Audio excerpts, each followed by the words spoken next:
saying that, which we have just read quickly. Till when should I continue to make dua? I made dua for a couple of weeks, for a couple of months, couple of years, and nothing happened. And I've read that some prophets would make dua and on the spot they would be answered. Subhanallah. You're not a prophet. Therefore, don't have that kind of expectation. Yet, even prophets, Allah Azza wa Jal may delay answering their dua. For example, Prophet Ayyub, peace be upon him, he was tested by Allah, a calamity that was bestowed upon him, where he had illnesses all over his body. All of his family died except his wife, and he became poor after being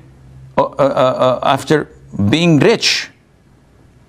And he remained in this calamity for 18 years, 18.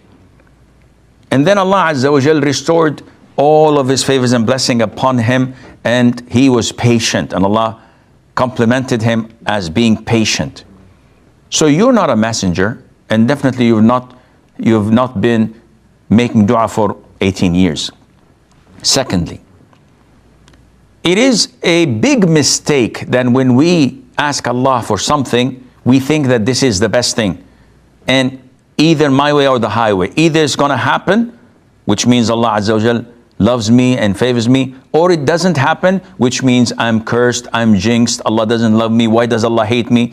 And such nonsense that people talk about. And this is wrong.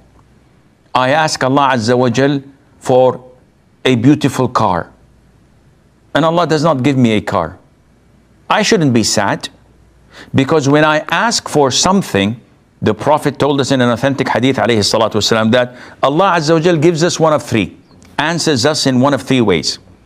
Oh Allah, give me a car. Boom, the car is in front of my house. A gift from a brother, a gift from work.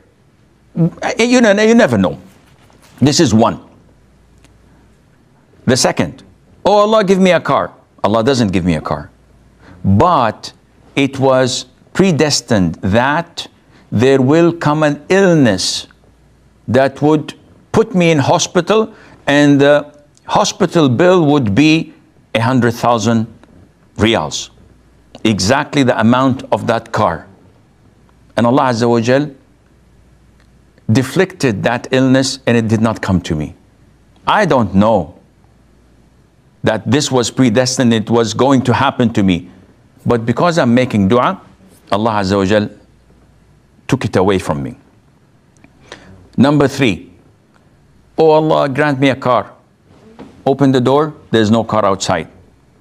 Look around, there's no illness that was coming, and it was deflected away. Then where is it? Well, you'll find it on the day of judgment, when it's the day of reckoning, and you know that you have done X amount of good deeds, but you will come and find X to the power of 5 or 10. And you say, Subhanallah, I didn't do all of this. And Allah would tell you, yes, but you asked on that day for a car, and it was stored for you as good deeds here on the day of judgment. And this is why the companion said, Prophet of Allah, if this is the case, then we will make a lot of dua. Allah, and the Prophet said, Allah is even greater than that. So you make dua and you will find it with the grace of Allah. So you should not give up hope. Keep on making dua. Can we pray funeral prayer for a person who committed suicide, and can we pray for his maghfirah, for his forgiveness, and give charity on his behalf? The answer in a nutshell is yes, all Muslims can pray funeral prayer and ask Allah for forgiveness for someone who committed suicide. But the only exception is for the imam, meaning that the Muslim ruler or the Muslim judge who deputizes him, they are not allowed to lead the prayer. And this is what the Prophet did, alayhi salatu wasalam. He did not lead the prayer over someone who committed suicide, but he ordered everyone else to do. So why didn't he do that? So that people would know how grave this sin is, to the extent that people would know and be notified that this person has committed suicide. But everyone else can pray it and ask Allah